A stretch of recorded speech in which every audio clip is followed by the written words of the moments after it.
Sub division और Jwalaji sub division में बहुत सारी हाउस बर्गलरीज और चोरी की वारदातें जो है कंटिन्यूस चल रही थी। उसमें एक जो टीम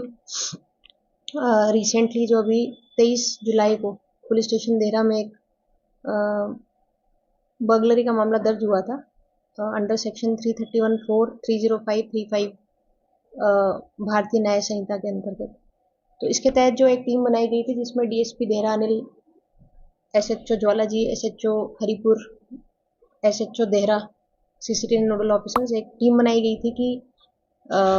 इस केस को जो है जड़ तक हम जा पाए। तो सीसीटीवीज और इसके अवलोकन से पाया गया था कि ये गैंग जो है ये नॉर्मली जो हिमाचल की इस तरह की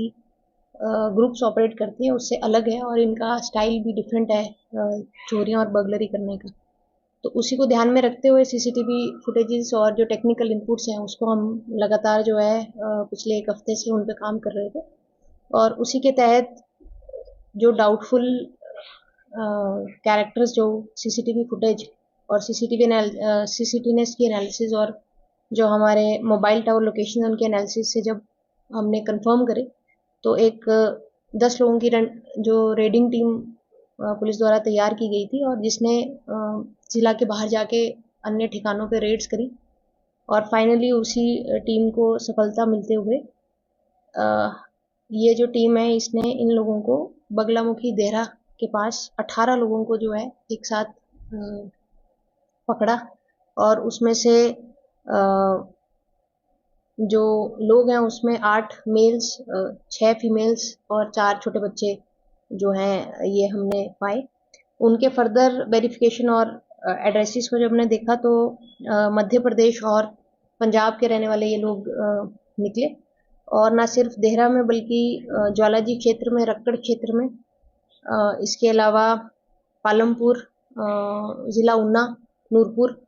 इन क्षेत्रों में भी इनकी एक्टिव जो है इन्वॉल्वमेंट और प्रेजेंस पाई गई है और यहाँ के जो कंसर्न्ड एसपीज हैं उनके साथ भी हम टच में हैं ताकि यदि उनके एरियाज में भी इनकी ये लोग शामिल हैं बर्गलरीज में तो वो अपनी टीम्स के द्वारा इनकी इन्वेस्टिगेशन कंप्लीट करें। ड्यूरिंग इनकी रेड हमारे को इनके पास जो है बहुत इंक्रिमिनेटिंग एविडेंसेस मिले जिसमें कि जो कटर्स रहते हैं जिससे लॉक्स ब्रेक किए जाते हैं, लोहे के रॉड्स, पेचकस, गुलेल और टॉर्च, रैंचेस, इस तरह के जो इक्विपमेंट्स हैं जो कि ग्रिल तोड़ने के काम आते हैं या लॉक्स को ब्रेक करने के काम आते हैं वो इनके पास से हमने रिकवर किए और ये भी पता चला है कि ये जो ज्वेलरी और बाकी जो कीमती सामान घरों से चोरी करते हैं उसको फर्दर जो है कांगड़ा जिला के बाहर उसको सेल आउट किया जाता है और उसके लिए भी अभी हमारे एफर्ट्स जारी हैं। टीम्स हमारी अन्य राज्यों में भी सक्रिय है ताकि उनकी रिकवरी भी हम जल्द करें। इनसे जब पूछताछ हुई तो ये भी सामने आया है कि नॉर्मली ये लोग जो है टेम्पल्स के आसपास कुछ दिन जो गेस्ट हाउस है या सराय हैं उनमें रहते हैं और दिन के समय रेकी करते हैं जिसमें कि गुब्बारे बेचने के बहाने या कोई एक छोटे आर्टिकल्स बेचने के बहाने या लेबर के फॉर्म में किसी एरिया में इनका मूवमेंट रहता है और वहाँ पे ये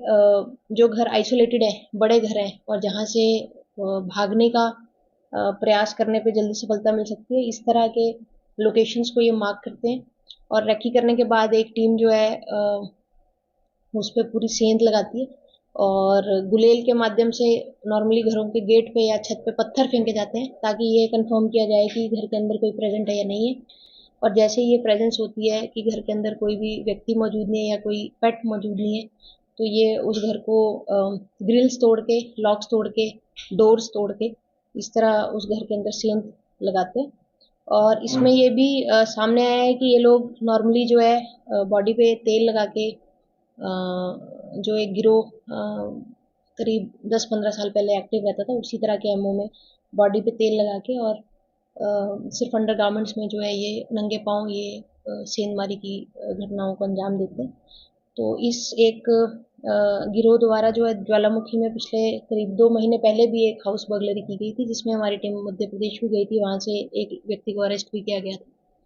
तो अभी हम इसके फर्दर और जो लोग हैं इसमें शामिल हैं या अन्य जगहों पे हिमाचल प्रदेश के अंदर खासकर ऊना, कांगड़ा, नूरपुर, चंबा, इन क्षेत्रों में यदि इनके और केसेस हैं उनको हम वहाँ की लोकल पुलिस से मिलके वर्कआउट करने की हमारी कोशिश है। और कांगड़ा ज़िला में खासकर देहरा और ज्वालाजी सब डिवीज़न में जितनी भी बर्गलरीज हैं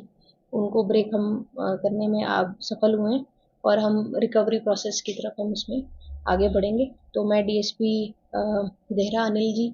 और एसएचओ जो कंसर्न है ज्वालाजी, देहरा, हरिपुर, और इसके अलावा जो हमारे टेक्निकल सेल के ऑफिशियल्स हैं, नोडल्स हैं, उन सभी को बहुत बधाई देती हूँ, क्योंकि ये एक समय से लगातार जो है क्षेत्र में इस तरह की गैंग्स ऑपरेट कर रही थी। और क्योंकि ये लोकल नहीं थे तो जो हमारे लोकल सोर्सेज हैं उनसे इनकी पहचान हो पाना मुश्किल हो रहा है। लेकिन इन्होंने कड़ी मेहनत करते हुए और छोटे छोटे लीड्स जो इन्वेस्टिगेशन में हमने इकट्ठे किए थे उनको जोड़ते हुए इस पूरे मैटर को क्रैक कराए। इसके साथ ही कुछ व्हीकल्स का थेफ्ट भी वहाँ पे रिपोर्ट हुआ था, जिसमें मोटरसाइकिल, स्कूटीज और ट्राला, ये सब चीज़ें चोरी हुई थी, ये भी रिकवर हो गई हैं। और ये गैंग जो है नॉर्मली टू व्हीलर्स जो है चोरी करके उन्हीं को यूज़ करके फर्दर जो अपना मूवमेंट रखता है, ताकि पुलिस जो है सीसीटीवी जब भी खंगाले तो उसमें कोई लीड्स जनरेट नहीं हो पाए। लेकिन जैसे मैंने कहा कि लगभग 10 दिन से ये टीम जिस पे एक्टिव थी, पिछले एक हफ्ते से डिफरेंट जगहों पे इन्होंने रेड की और इन लोगों के हमने इंक्रीमेंटिंग एविडेंस, जहाँ ये रुके थे वहाँ के एविडेंसेस, इनके सेलफोन के लोकेशंस और सीसीटीवी के माध्यम से इनको इस केस से जोड़ा है। और फर्दर इनके और जो केसेस कांगड़ा जिले में उस पर हम आगे की कार्रवाई आगे बढ़ा रहे हैं।